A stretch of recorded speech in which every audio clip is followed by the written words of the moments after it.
Isso, o Supremo Tribunal Federal formalizou a abertura de uma ação penal contra ele. Nada demais, mas é um passo além, porque ele havia sido denunciado pela Procuradoria-Geral da República.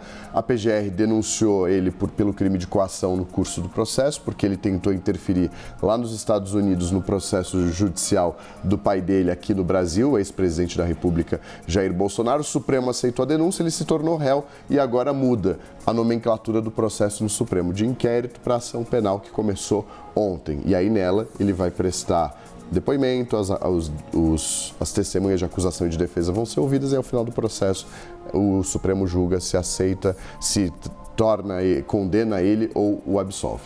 É isso, agora passa a acusado. Breaking news aqui, que o Theo Curi já traz pra gente, é manchete agora no site da CNN Brasil, Supremo Tribunal Federal formalizando essa abertura de ação penal contra Eduardo Bolsonaro por coação. E aí vale a gente lembrar o que pesa contra Eduardo Bolsonaro, ex-deputado federal. Ex-deputado federal, ele perdeu o cargo no final do ano passado por faltas numa decisão da mesa diretora da Câmara dos Deputados. A Procuradoria-Geral da República, o procurador-geral, o denunciou em setembro do ano passado pelo crime de coação.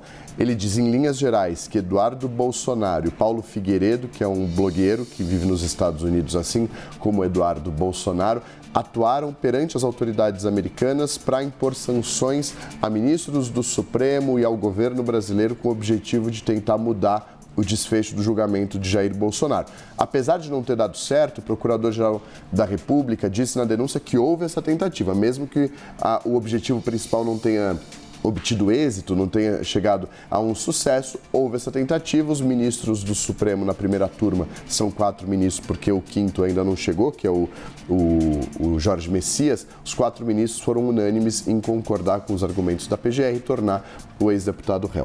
Aliás, Jorge Messias, o Theo já deu a deixa, é um dos assuntos de hoje, porque temos 3 meses já do anúncio do nome de Jorge Messias como o indicado do presidente Lula para essa vaga no Supremo Tribunal Federal. Ou seja, temos agora uma cadeira vaga ainda lá na Suprema Corte. Vamos falar mais sobre esse assunto ainda hoje com o Theo e também outros destaques, né, Theo? Outros destaques. Você sabe onde você estava no dia 20 de novembro de 2025? Não começa. A gente estava junto em Belém. A COP estava pegando fogo literalmente naquele pavilhão e nesse mesmo dia o presidente Lula fez a indicação do Jorge Messias, anunciou a indicação. Então passaram os 3 meses, ainda nada do envio da mensagem presidencial. Ontem a gente trouxe a informação que deve vir depois do retorno do presidente Lula ao Brasil na semana que vem.